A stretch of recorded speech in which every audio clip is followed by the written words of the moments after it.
मान्यवर, अब ये विधानसभा के अधिकारों की बात करते हैं। हम सब ये सम्मानीय सदन के सदस्य हैं।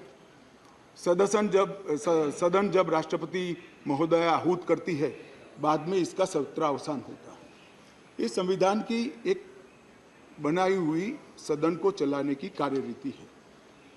इस पूरे देश में एक ही असेंबली है जिसका सत्रावसान ही नहीं हुआ ना, सत्रावसान होता ही नहीं। स्पीकर साहब सदन को मुलतवी कर देते और फिर जब बुलाना है, राजनीतिक भाषण करना है, तब सदन को बुलाकर 3 घंटे चलाकर फिर से बंद कर देते। दिल्ली असेंबली ऐसी है जिसका आज तक सत्रावसान ही नहीं हुआ है। मान्यवर, आप मुझे बताइए, ऐसे चल सकता है? माननीय अध्यक्ष जी, विधानसभा के rules of procedure and conduct of business 1997 के नियम 70 में विधानसभा अध्यक्ष को सदन को स्थगित करने का अधिकार दिया है। ये अधिकार इस तरह से देश के किसी भी असेंबली के स्पीकर ने नहीं उपयोग किया है। मैं इस पर कोई टिप्पणी करना नहीं चाहता। अगर उचित है तो कांग्रेस पार्टी ने जरूर इसका समर्थन करना चाहिए कि भाई विधानसभा को या संसदों को स्थगन कर ही चलाना, कभी सत्रावसान नहीं करना, वो सेशन में ही रहेंगे। अब सेशन में ही रहेंगे तो कानून कैसे बनाओगे? अब कैबिनेट बुला ही नहीं सकते। इसलिए क्या स्थिति है समझिए साहब। 2020 में सत्र की संख्या कितनी हुई दिल्ली के? 1 बजट सत्र। 2021 में कितनी? 1 बजट सत्र। 2022 में कितनी बार सदन बुलाया गया? 1 बार बजट सत्र। 2023 में कितनी बार सदन बुलाया गया? 1 बार बजट सत्र। उसके अलावा असेंबली की जरूरत ही नहीं है। इसके अलावा मान्यवर असेंबली की जरूरत ही नहीं है।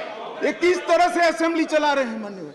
मान्यवर, कैबिनेट के अधिकारी की दुहाई दे रहे हैं। 2022 में 6 कैबिनेट बैठक सिर्फ हुई है, 1 साल में सिर्फ 6। इसमें से 3 बजट रिलेटेड है और 3 एक बिजली कंपनी को सहायता करने के लिए बुलाई गई, बाकी एक भी कैबिनेट नहीं बुलाई। मान्यवर, 2023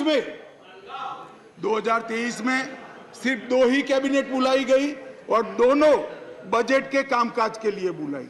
अब आप क्या भैया कैबिनेट का दुहाई देते हो, क्या अधिकार का दुहाई देते हो? ना कैबिनेट मिलती है, ना सदन मिलता है, और हमें डेमोक्रेसी पढ़ाते हो भाई। ऐसा कभी नहीं होता भाई। ये जो कहते हैं ना कि क्या विशेष हुआ था, इसलिए मैं समझाता हूं मान्यवर क्या विशेष। मान्यवर, IRTS, AIIMS, Delhi metro, IIT Delhi, UR जैसे ढेर सारे योजनाओं का क्लियरेंस न मिलने के कारण ये इंस्टीट्यूशन और ये डेवलपमेंटल काम दिल्ली की जनता को नहीं मिल पा रहे हैं। वो राजनीतिक रूप से रोक कर बैठे हैं। 5G टेक्नोलॉजी लाने का रास्ता मोदी जी सुगम करना चाहते थे। हमारे अश्विनी भाई बार बार पत्र लिखते हैं। 2016 से झगड़ा चल रहा है, मगर इस पर कार्यवाही नहीं करी और ट्रांसफर पोस्टिंग के लिए इनको सुप्रीम कोर्ट में जाने का समय है। मगर 5G टेक्नोलॉजी को इंस्टॉल करने के लिए जो सहायता चाहिए भारत सरकार को, वो करने का समय नहीं है। माननीय अध्यक्ष जी,